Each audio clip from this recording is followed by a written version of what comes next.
من میدونم که اونجایی. میتونی بیای بیرون. چی میخوای کلارک؟ مثل مرگ میمونه بروس. دیر یا زود ازم میخوان که تحویلت بدم.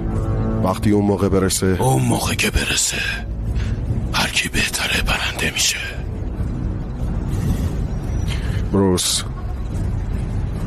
فکر کنم وقتش اختلافاتمونو بذاریم کنار و با هم کار کنیم. چی؟ چیه؟ چرا؟ چون تو بتمنی. آره، متاسفانه قدرت خاصی هم ندارم. علاوه فیزیکی فقط پول دارم و چه تو چول دار پتبول. بروس پتبول. بروس، تو سرشار از هوش بالا و چی کار آخه؟ میخوام بکنم تو کوزه؟ حاجی تو گله بهت میخوره ازت کمونه میکنه. قدرت مبارزه داری. دشمن اصلی من بینه یه گولاخ مریض ماسک زده، بقیه کرونایی نشن ازش. ستون فقرات هم زد ترکون راستی. تو یه دستی میتونی پودرش کنی، با اون یکی دستت هم میتونی کار دستی بزنی بس خودت. ولی آخه تو تو خیلی باحالی. گرفتم بدم گرفتم. اعتماد به نفس نداری. چرت و پرت نگو. من سوپرمنم. همین دیگه، دقیقاً. سفید مفید خوردنی هستی، حوصله سربری، شورت هم رو شلوارت میپوشی. این شورت مورد علاقه بابام بود. بابات عمرشو داد به من. 5 شنبه یه خیرات بده تمومش کن بره. مگه مام بابا خودت هم نمردن؟ کسافت چرا یادم انداختی؟ اون موقع بچه بودم، الان بتمنم. واقعا متاسفم. لباسای من باله چون خودم دوختمش. بچه ننه، بچه خونگی.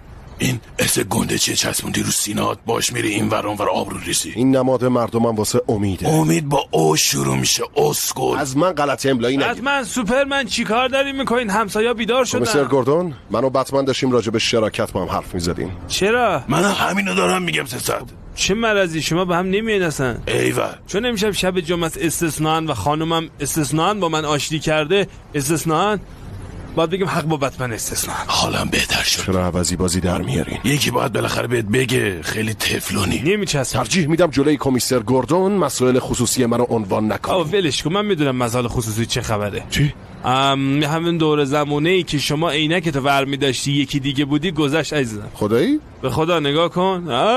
من الان یک نفر دیگر هستم. آیا من رو میشناسید؟ کی هستی؟ کمیسر گوردون کجا رفت؟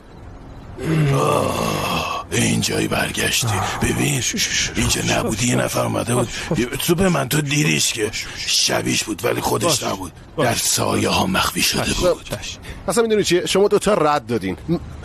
من غلط کردم. سوپرمن باشی دوست دخترت به من آمار بده، خیلی خدایی خاک تو سرت. بزن کافیه.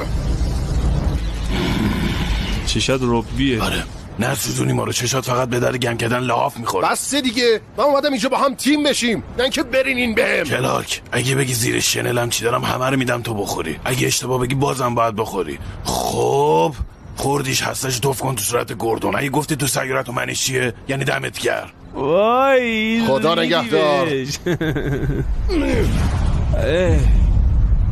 وای من روغن کرچکم نمیشدیم بنده خدا رو. آره بابا، میگه تو دعاتمون امید با 3 نقطه صابوندار شروع میشه. خدا رو شکر تو اومدی. کمیسر گوردون کجاست؟ تو کیه؟ برگشتی؟ تم یه گویی مثل همون. ای بابا، من موتوری دیگه نباید بگیرم.